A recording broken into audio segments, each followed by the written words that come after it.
God operates through eternal law. His commandments and doctrines are not arbitrary, they are the divine framework for our spiritual growth and mortality. These sacred instructions, revealed through living prophets, guide us on a path of transformation. They are rooted in God's identity as the Alpha and the Omega, unchanging, everlasting. The plan of salvation itself is governed by celestial laws that, when spiritually discerned, awaken the divine nature within every one of His spirit children. Among these eternal laws is the law of witnesses and is especially applicable to the coming forth of the Book of Mormon, a principle as ancient as Scripture itself. Deuteronomy 19 verse 15 teaches, "One witness shall not rise up against a man, at the mouth of 2 or 3 witnesses shall the matter be established." God does not rely on a single voice to establish His truth. Instead, He confirms His word through multiple testimonies, so it may stand beyond dispute. This principle was powerfully fulfilled during the Restoration. Both Joseph Smith and Mary Whitmer received sacred manifestations. Each beheld the gold plates and Moroni, the angelic messenger. For Joseph, this moment marked the beginning of long-sought relief, the continuation of a divine mission first set in motion at his initial encounter with the heavenly messenger.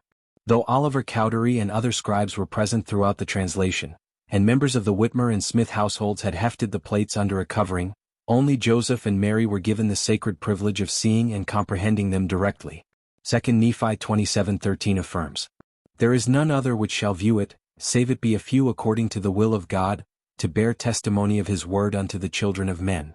Mary Whitmer's experience, though granted for personal strength, bore lasting fruit. Her quiet yet profound testimony strengthened not only her own faith but also that of her family. Her husband, Peter Whitmer Sr., her sons David, Christian, Jacob, Peter Jr., and John, along with her future sons-in-law, Oliver Cowdery and Hiram Page, would all become official witnesses of the Book of Mormon in some capacity and benefited from her testimony. Soon after, Joseph extended the invitation to Oliver Cowdery, David Whitmer, and Martin Harris to become the 3 witnesses. At first they hesitated.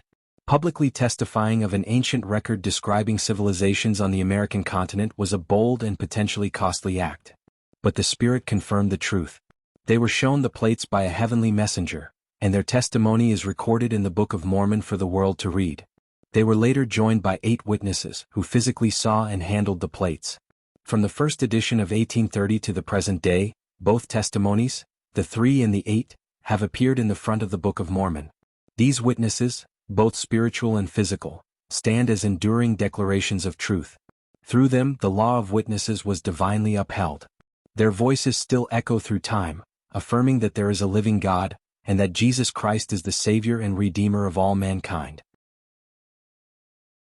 Please continue to 31.4. Did they deny it? The 3 and 8 witnesses.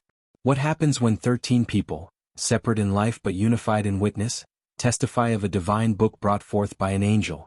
Discover the story behind their immovable conviction.